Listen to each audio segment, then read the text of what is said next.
Breve, un café con la palabra. Bienvenidos a este espacio en el que podemos disfrutar de la palabra de Dios y siempre, acompañados de una tacita de café, poder comprender lo que Dios está queriendo manifestarnos el día de hoy. Sábado 4 de abril del 2026. Quisiéramos hoy tratar sobre esperanza en medio de la fragilidad humana.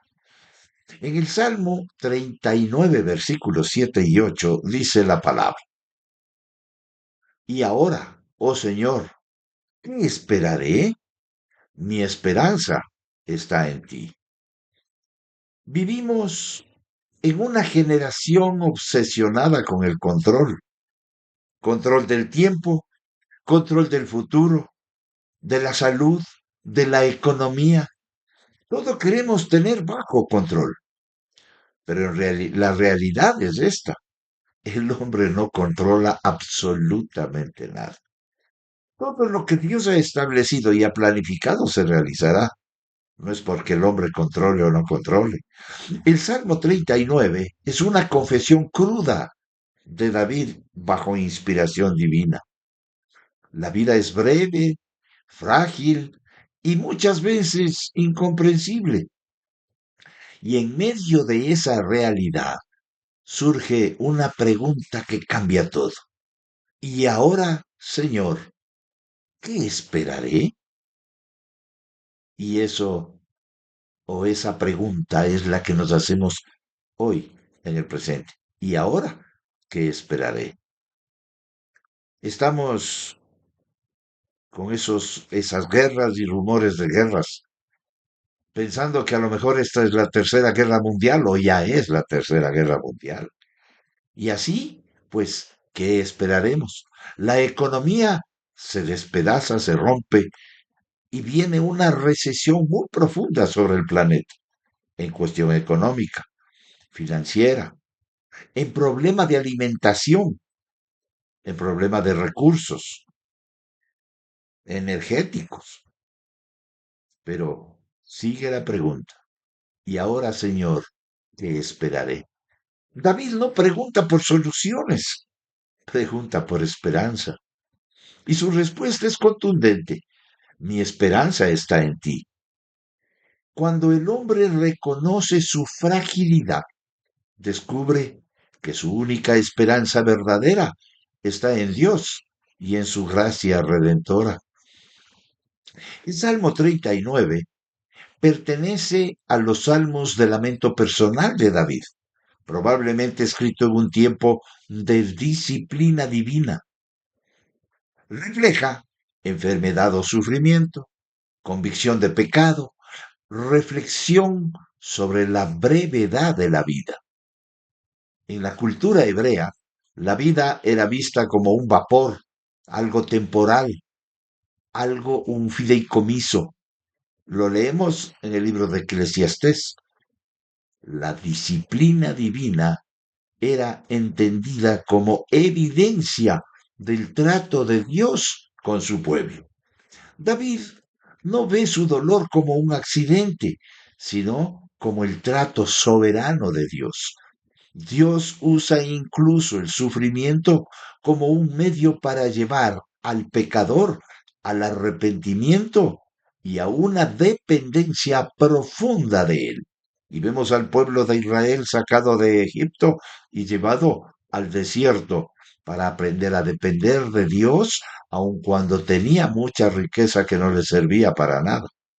Y para lo único que le sirvió es para fabricar un ídolo. Pues que no nos pase igual. La palabra esperanza en el hebreo significa una cuerda, expectativa, aquello a lo que uno se aferra. No es optimismo emocional, es confianza sostenida. Líbrame, en el hebreo implica rescatar, arrebatar del peligro, no es alivio superficial, es intervención divina poderosa. Rebeliones en el hebreo es pecado deliberado, rebelión consistente contra Dios. David no minimiza su pecado, lo reconoce como una rebelión.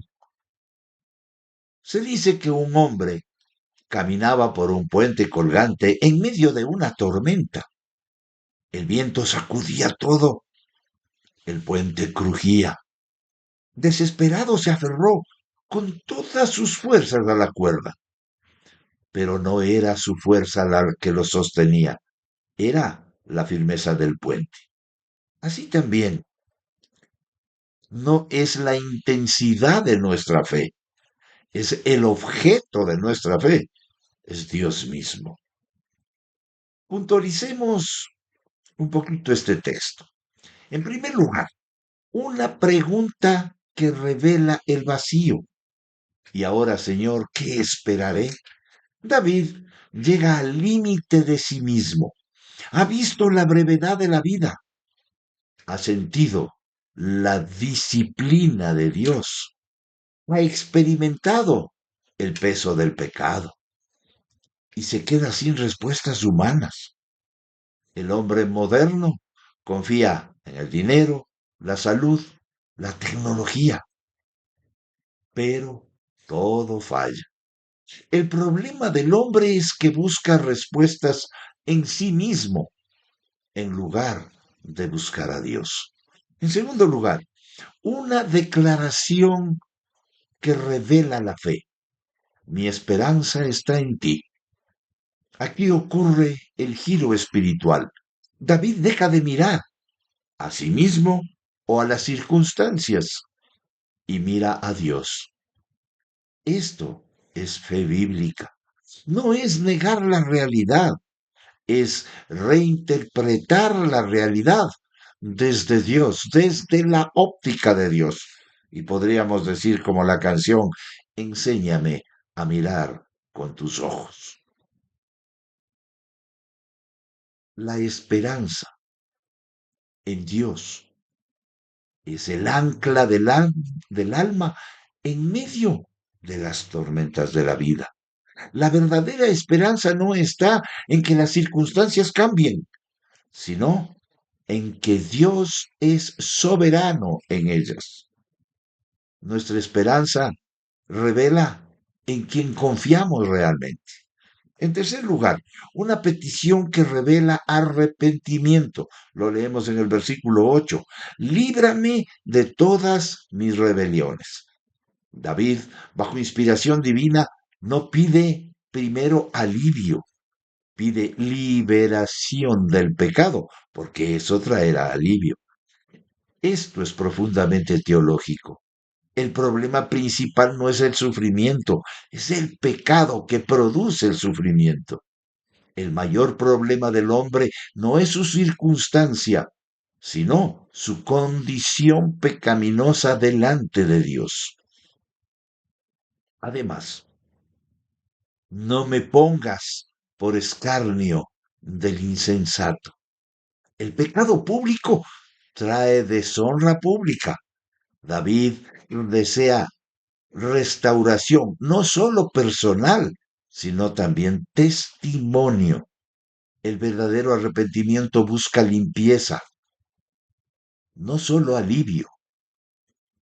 La vida es breve, el pecado es real, el sufrimiento es inevitable, pero hay una esperanza, Dios mismo. No en lo que tenemos, no en lo que podemos hacer, sino en quién es Él, en su soberanía. La fe cristiana comienza cuando el hombre deja de confiar en sí mismo. El que quiera ser mi discípulo, niéguese a sí mismo, tome su cruz cada día y sígame. Hoy debemos responder, ¿dónde está nuestra esperanza? Si está en el mundo, fallará. Si está en nosotros, nos decepcionará, pero si está en Dios, será firme y eterna. Obedezcamos a Cristo, arrepintámonos, confiemos en Él y veremos el resultado, la paz de Dios puesta en nuestro corazón. Les invito a hacer una oración. Padre, ¿con qué podemos contar? ¿En qué podemos confiar? Alzaré mis ojos a los montes. ¿De dónde vendrá mi socorro? ¿No es en ti, oh Señor? Mi socorro viene de Jehová, el creador de los cielos y la tierra, el que guarda nuestra vida, el que no se duerme, el que nos sostiene. Tú eres nuestra única esperanza. Rescátanos de todas nuestras transgresiones. Tú nos has hecho el reproche de los necios. Guárdanos para que seamos testimonio en este mundo y luz a las naciones. Te bendecimos, oh Señor, y te damos gracias en el precioso, único y poderoso nombre, Jesucristo, nuestro Rey, Señor y Salvador. Amén. Que el Señor les bendiga y será hasta la próxima. Vive un café con la palabra, si así el Señor lo permite. Hasta pronto.